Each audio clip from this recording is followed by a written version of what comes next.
Awesome. So hello, my name is Tan from Sabil. Thank you for joining us for our latest Kumi Now online gathering, also the first online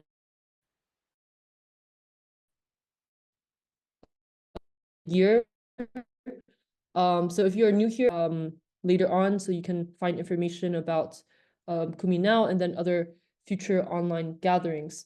Our topic today will be on the story of resilience in Wadi Fuqin village, and we are joined today by Kifa Manasra. The first part of our meeting will be dedicated to our guests, but please stay around after she leaves as we'll engage in a short discussion and dedicate the rest of the hour to action for Palestine. And before we start, I would like to remind you that the session is being recorded and will be shared via a private link after the event. So please make sure your mic is off and please take this into consideration. That said, I will be collecting questions during the Q&A portion. And so if at any point you have a question for Kifa, you can put it in the chat and I'll make sure that we ask her. So to introduce our speaker today, Dr. Kifa Manasra is a Palestinian criminologist and associate professor in Jericho, and she specializes in criminal psychology. Dr. Manasra has published numerous research articles in international and Arab journals addressing topics such as the impact of occupation on the level and nature of crime in Palestinian society.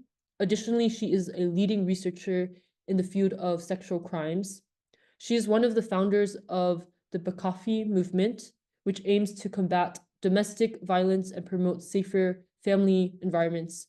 And beyond academia, Dr. Manasra is an active community advocate dedicated to combating societal violence and promoting women's rights.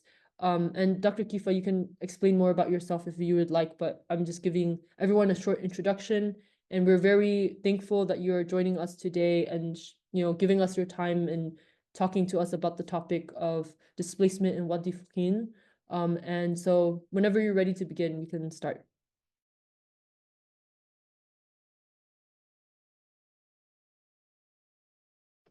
I think you're mute. Okay, we're good. Hello, good evening. Firstly, I would like to thank you for the invitation and give me this chance to talk about us.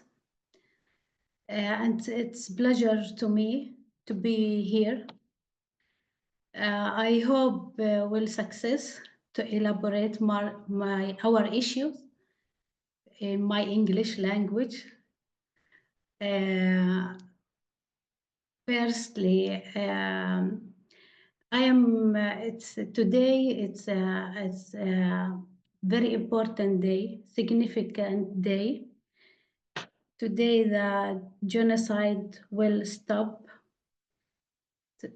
in Gaza Strip.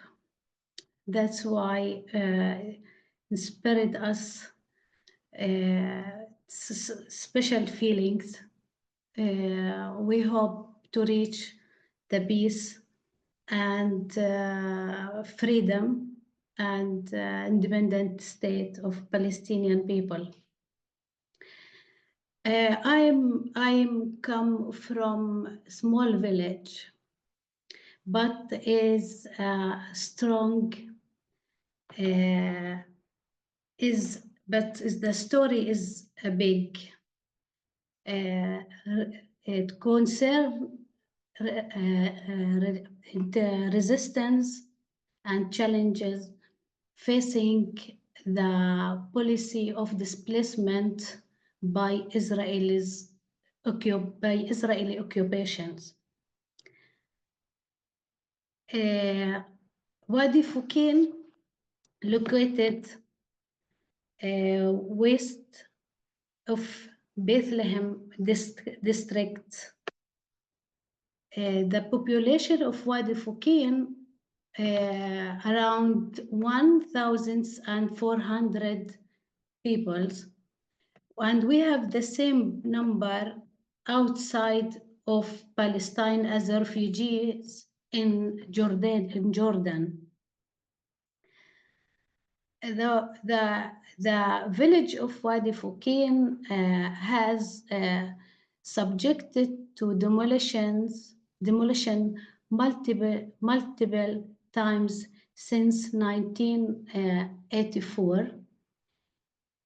The people of Wadi Fuqin raised on about 30% of their land area.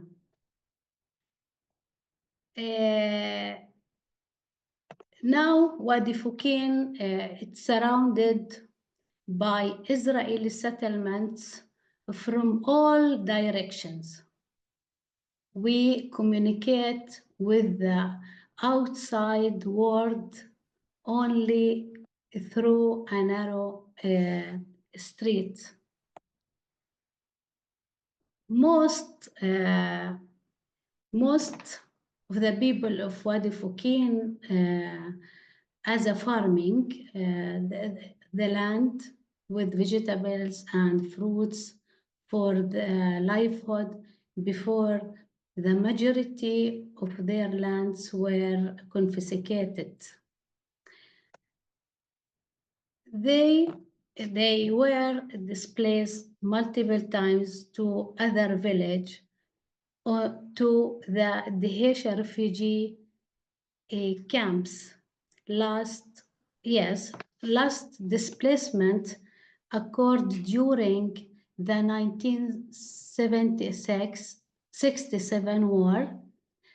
Some were displaced to Jordan, as what I mentioned before, while others remained in the Dahesha camp where they lived until 1972.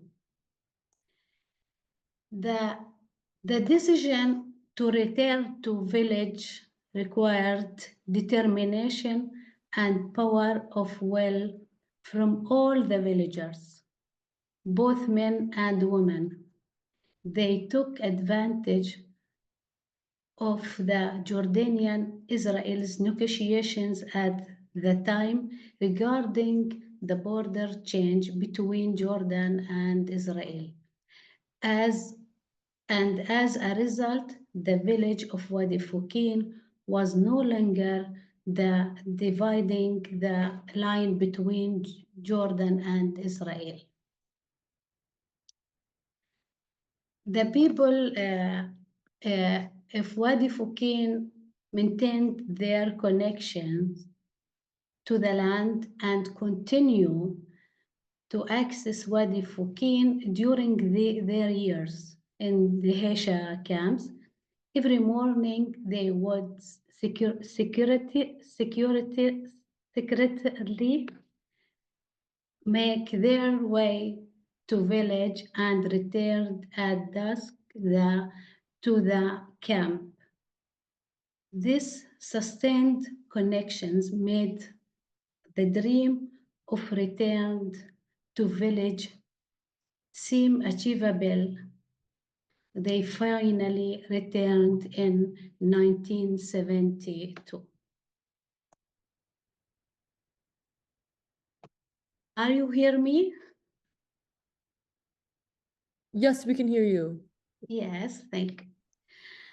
Over the past 25 years, the village of Wadi Fuqin has lost most of its land due to settlements expansion,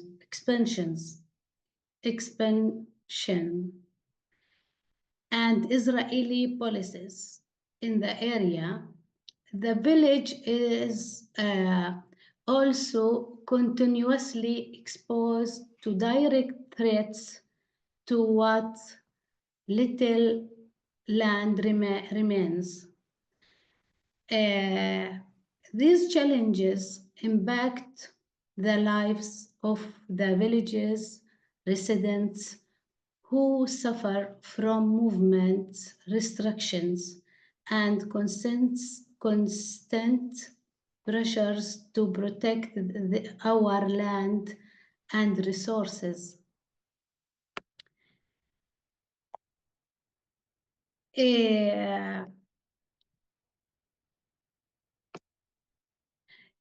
and in this moment, the Israelis government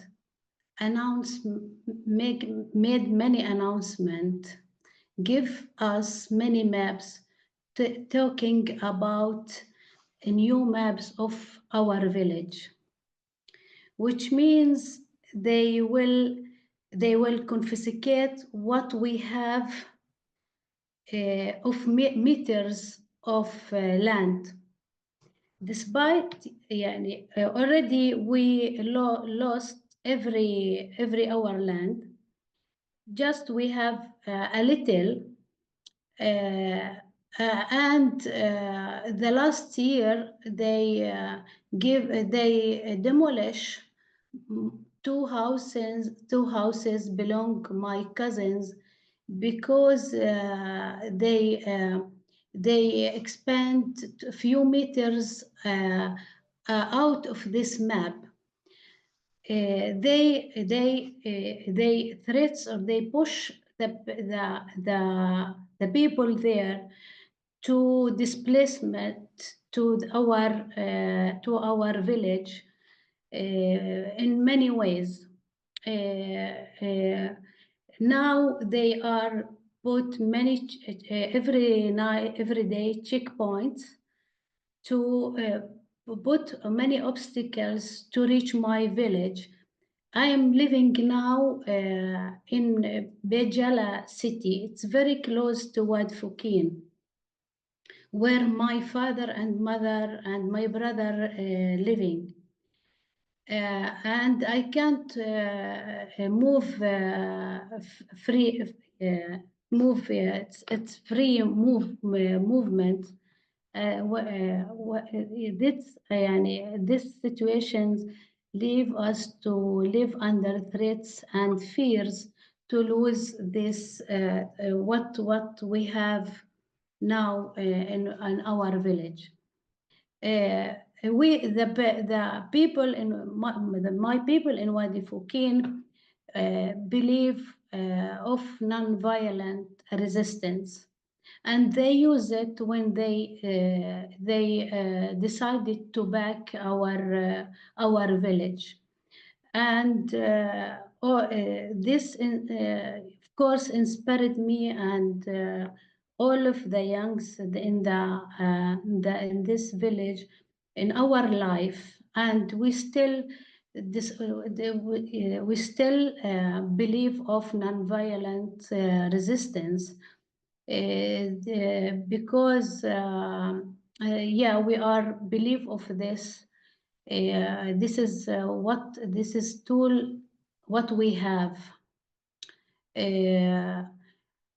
But our resistance now to plant our land, I still keep strong. I have a strong connection with our land. My father gave me a small land from grandfather, and I care of me and my son to go weekly to plant my land. I planted with olive trees, as you know. It's mean a lot of us, the olive tree. We still care of to care of our gardens, our as what we can. The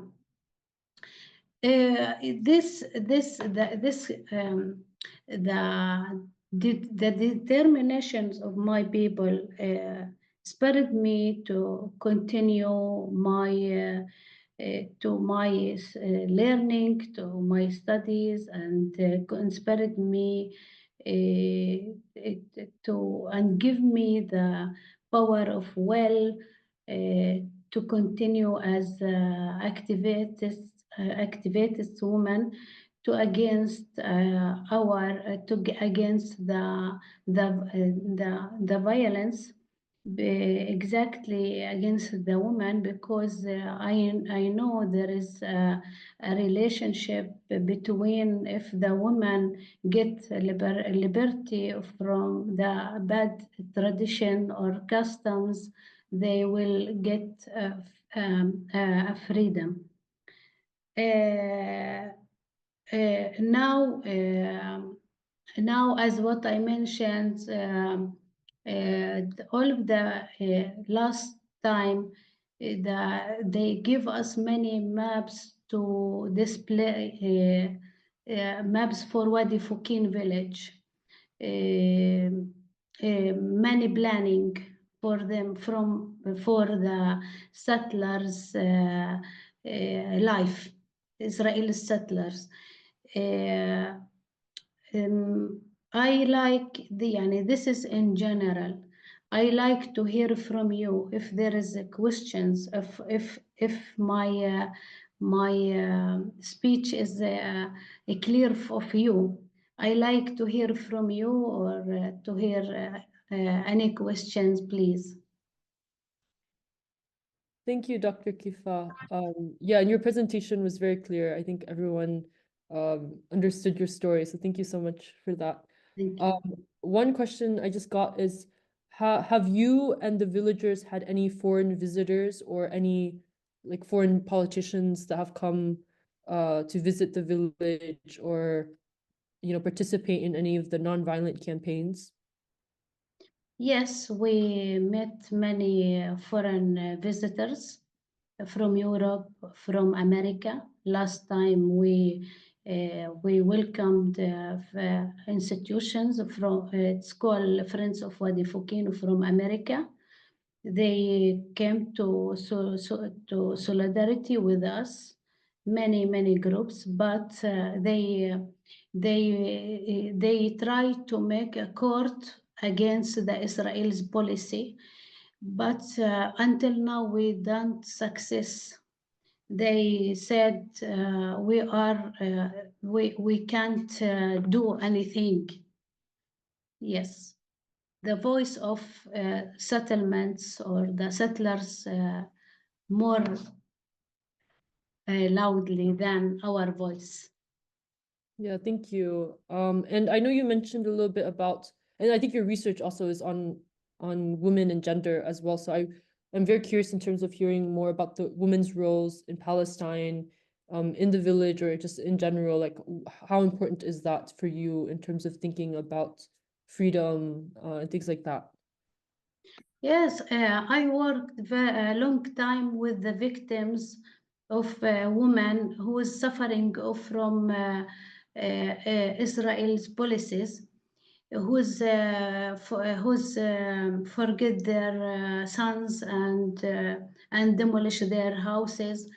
Also, I worked with many victims who are suffering from domestic violence, and I reach in the end, if we want to change or make social changing, we should work with who has commit the crime, not not with the victims.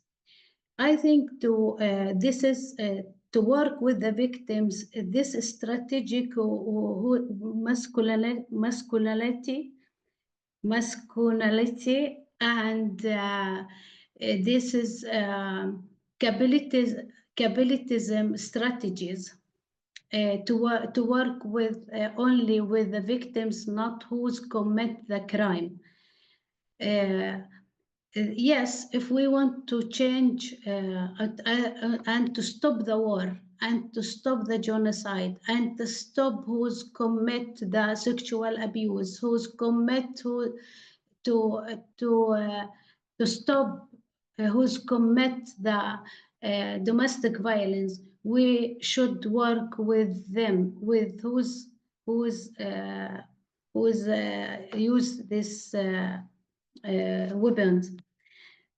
This lead me to published and many articles talks about the effects of the occupations towards Palestinian women. And of course, the women in Wadi Fuqin, as the women all in the Palestine's part of the resilience against the occupation. But as you know, the war not encourage the woman and to be outside the home and part of the changing. And the poverty, of course, will not encourage the woman to part of the resistance. That's why we are, the women are not have a good role in peace in this situation now, exactly after the war when it started.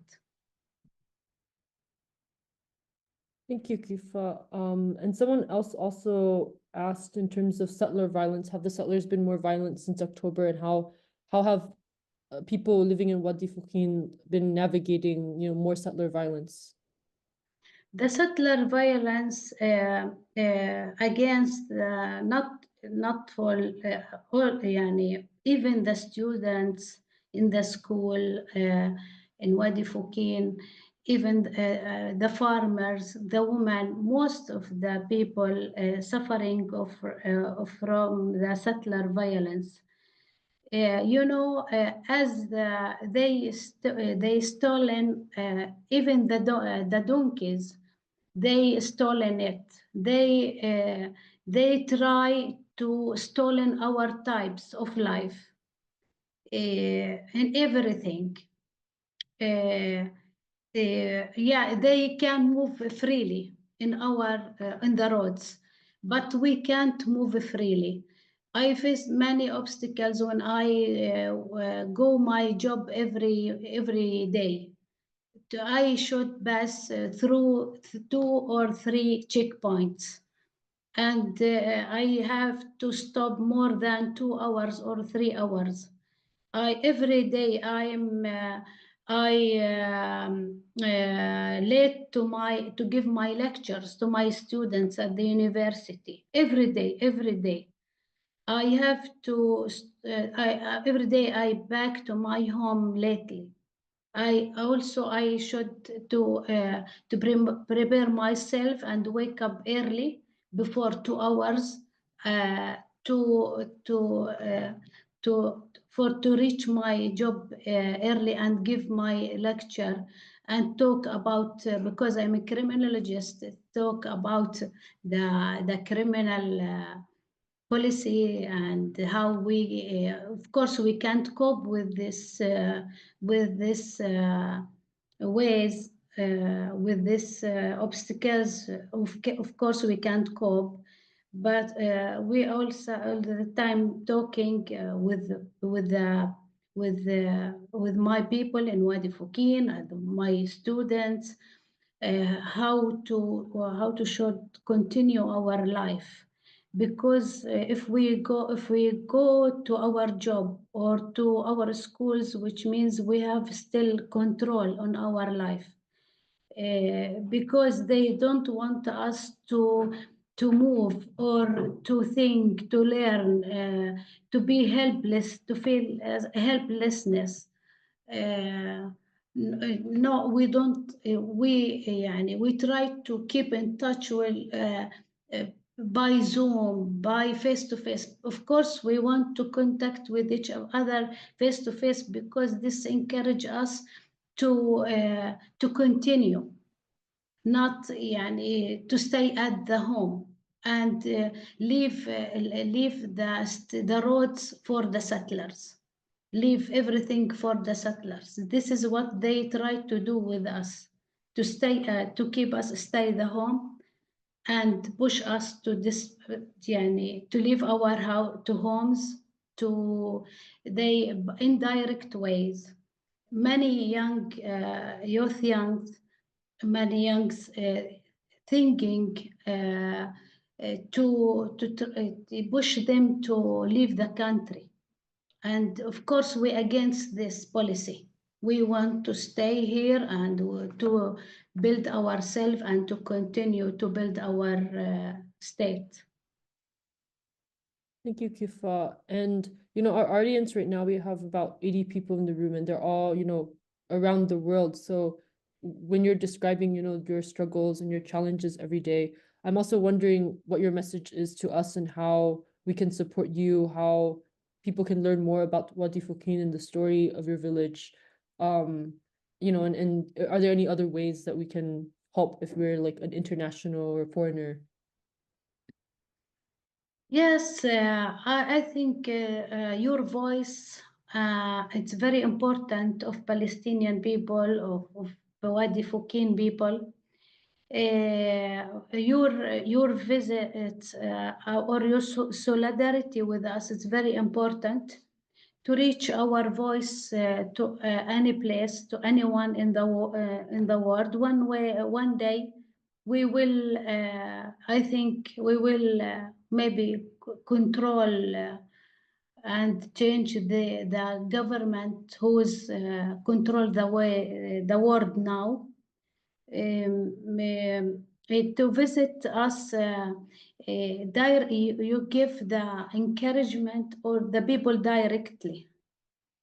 I met many women in Wadi Fuqin. They told me they have felt happy when any visitors come from outside. Encourage him. There is a people know about us. Encourage us. Believe of our rights. And we, of course, we hope to struggle in your country, in your parliaments, in the streets. Yes, I think this will help us, sure. Yani. Thank you so much for providing the advice. And yeah, I encourage everyone, if you can, to pay a visit to Palestine and visit Wadi Fuqin. Another way also, people are asking how we can support your work. Like, are any of your writings available in English online?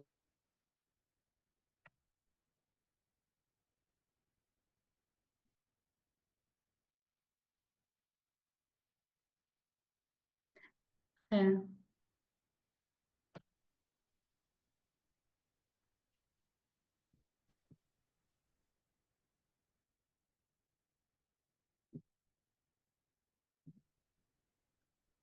I don't think she heard you.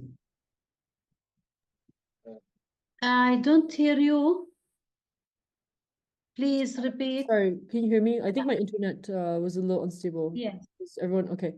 I was saying that someone had asked a question about how to support your work, as well, if any of your writings are available in English online, or just more about what you teach in criminology.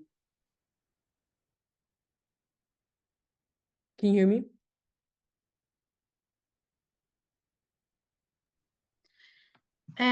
Yes, of course, welcome if any suggestions. Some of my articles I published in English in international journal, some of them in Arabic.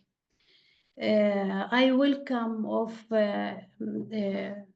exchange the ideas and to write articles talk about how the Israel's occupations affects to increase the crime inside the society, Palestinian society, about the effects of occupations, about the hate of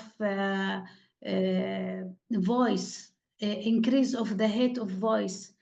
We are proud as a Palestinian of moral speeches. We still, despite we are the Israel's occupation put us under many pressures, threats. We still have morals. we believe of non-violent resistance. We want to use our tools, not their tools. This is our yeah. I think it's good to make articles about that. Maybe we need make lectures where raising awareness raising exchange program يعني, for example. Wonderful, thank you. A few other questions I'm having is if does the Palestinian Authority participate in the lockdown of the village? I know, in the recent weeks, the Palestinian Authority also has been more active. So I don't know if you want to talk a little bit about that. Someone else also asked how difficult it is to get from Wadi Fuqin, from Bethlehem, or from Jerusalem, if you know.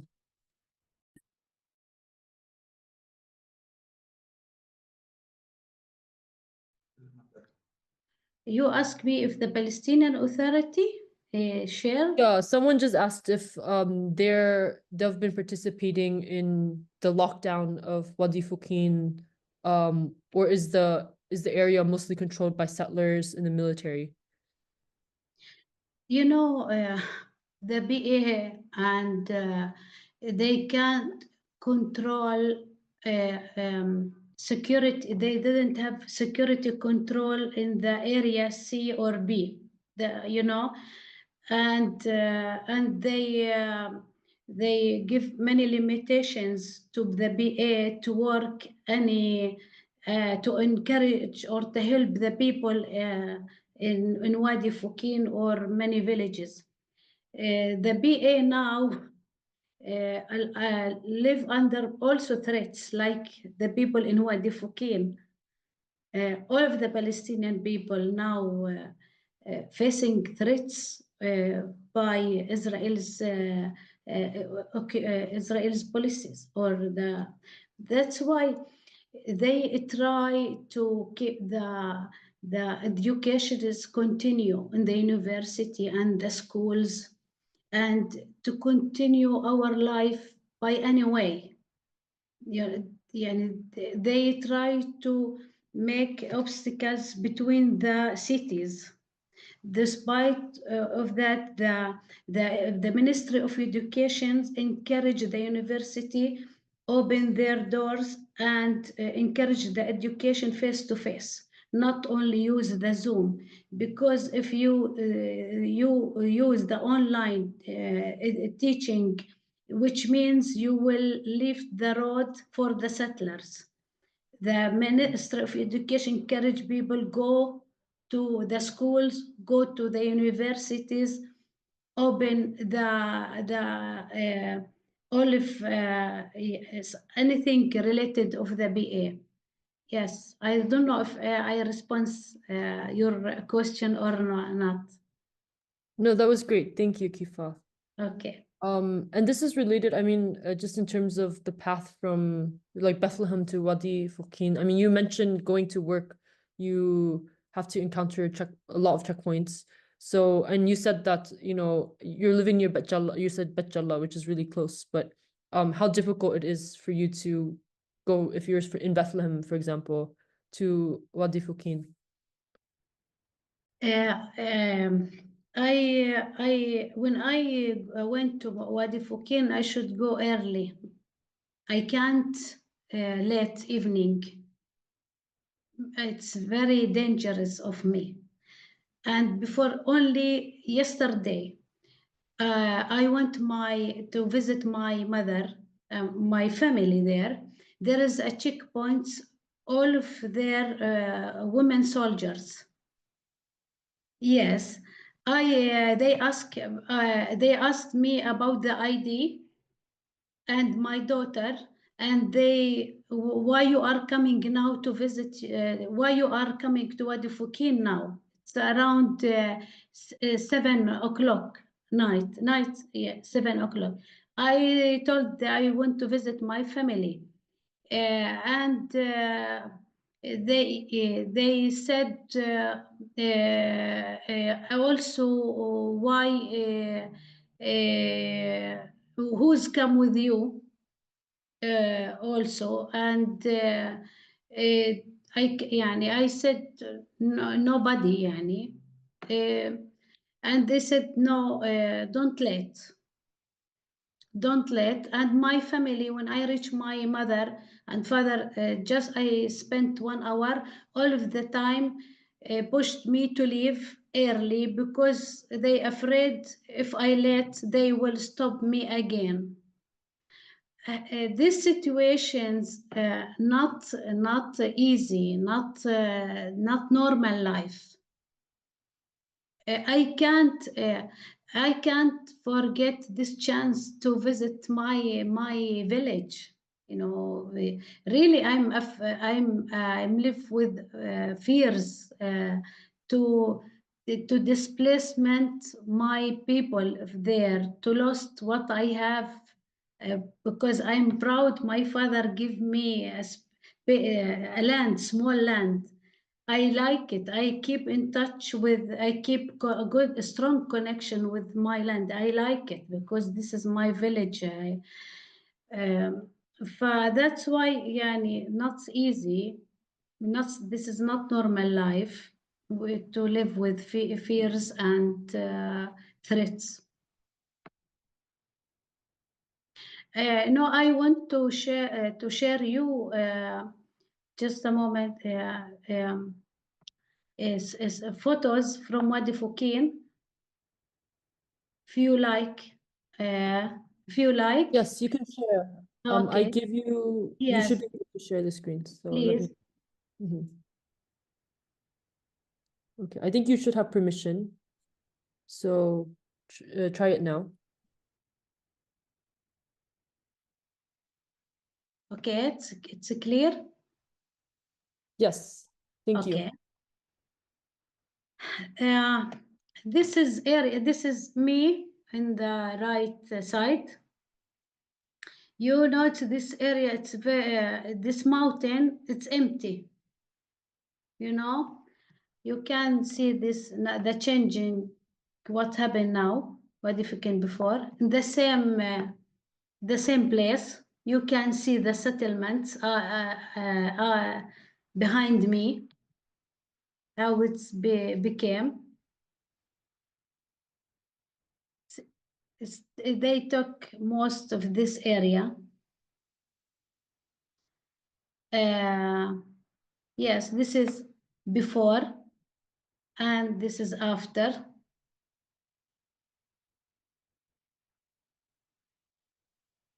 This is now. They continue and expand. They very, very close to Wadi Fuqin houses. You know, it's become 80,000 people, settlers, before 5 years. But Wadi Fuqin still now around the population 1,400. We can't build any new houses. As what I mentioned, they demolish 2 houses related belong to my cousins the beginning the last year, but they you can see how the settlements become and eat all of the land. This is, of course, this area where under threats, they want to confiscate this area. You can see the Wadi Fuqin in the middle and the Bitar elite settlements, how to expand. You can see.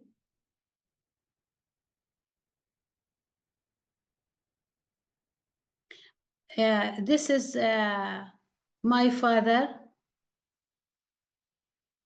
my mother, Yes, this is me and my father. This piece of land who was give me. This is also my son with me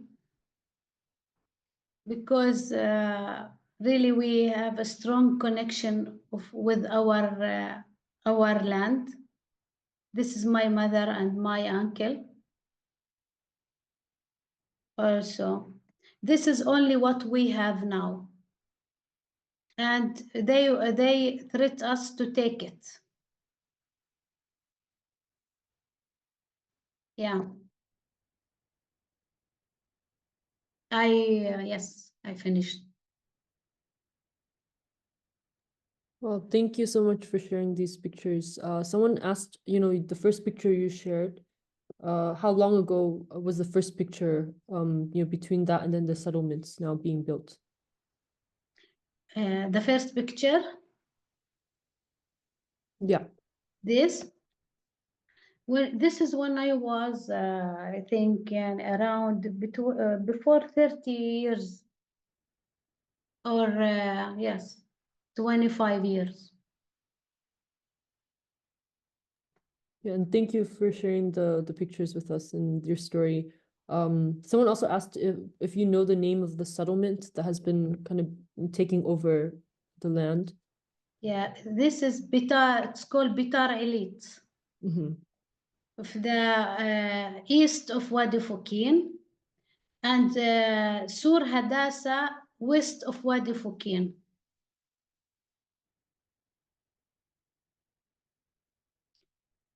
Of course, and the north of Wadi Fuqin and south confiscated.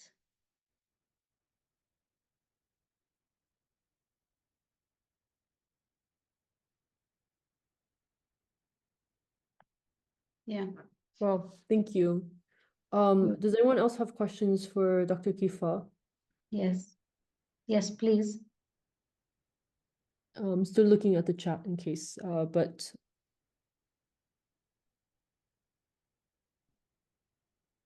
okay, I'm seeing links to Friends of Wadi Fuqin.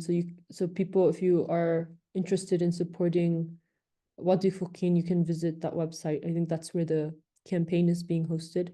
Megan has your hand raised, so you can unmute and ask. Thank you, Kifa, for excellent, for brilliant way you've explained the difficulties there. Could you please tell us whether you have kept all the records and whether these records are stored abroad? Because I fear of so many things being destroyed, like they have done in Gaza. The records of people, the records of land ownership, the records of treatment.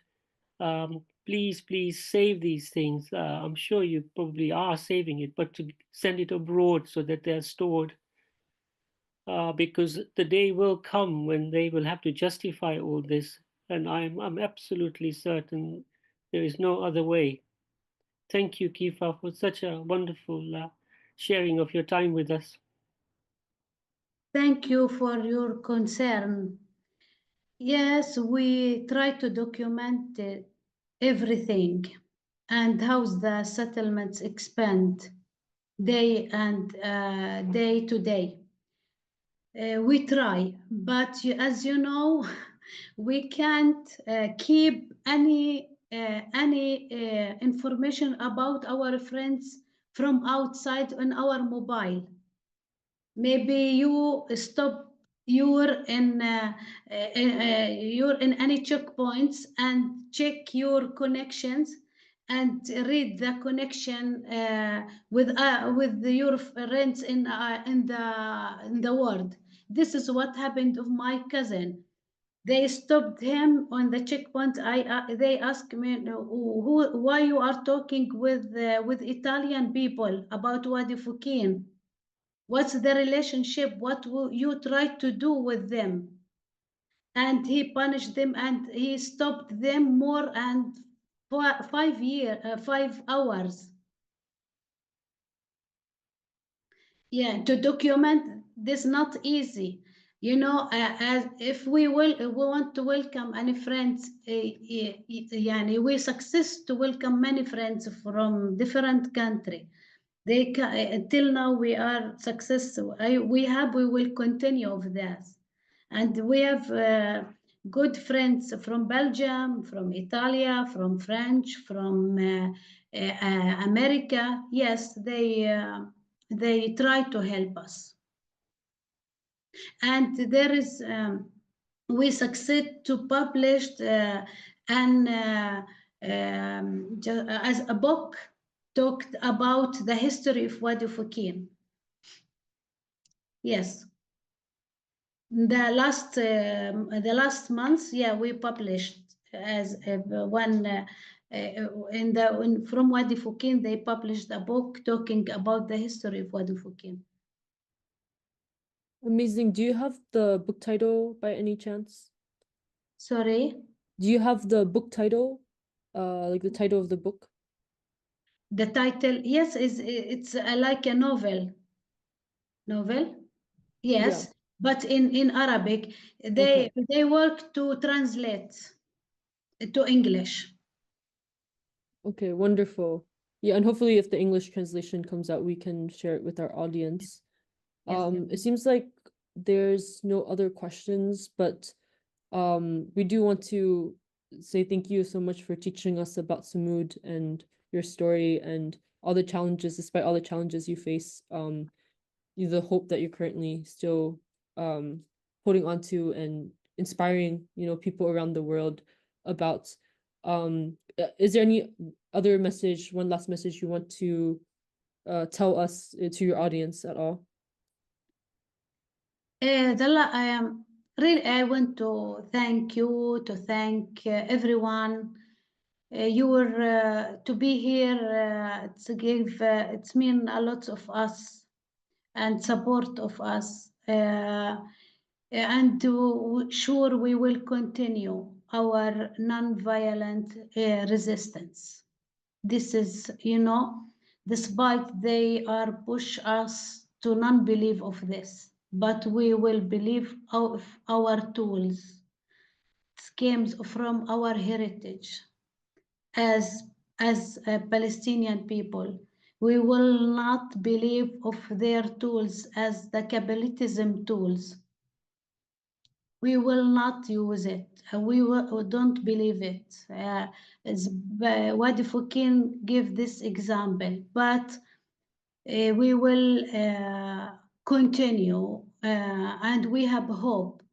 Of course, we have hope, and we will teach our all the generations. We will keep to have our narrative, our stories. We are right of this land, and yes. Thank you so much. And I'm seeing a lot of messages thanking you for sharing your story. And again, please, if you have a chance to visit Palestine, to pay a visit to Wadi Fuqin. And yeah, and there's the website that someone sent also in terms of supporting the campaign. So yeah, Dr. Kifa, if you are busy, you feel free to leave, but we'll dedicate maybe the next 10 minutes just to talk about specific actions that people can do to support Palestine. So that's what we'll be doing for the next 10 minutes. But I do want to say again, thank you so much for taking the time and sharing with us today. Thank you very much. Thank you for your time. I hope to see you in Palestine when we get freedom and liberation. Inshallah. Okay, thank you. Thank you.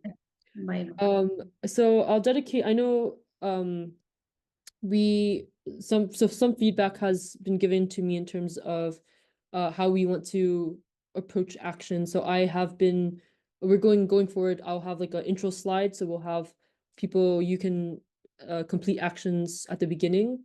But I also just want to open up time for discussion now. And I can send the link for the action page again, but I won't elaborate too much on it unless people want me to talk about a specific campaign. So I'll just put it in the group chat, the link to the actions that you can do this week. And I'll open, so it's almost time for our meeting to end, but I'll keep our meeting open for the next 5 to 10 minutes.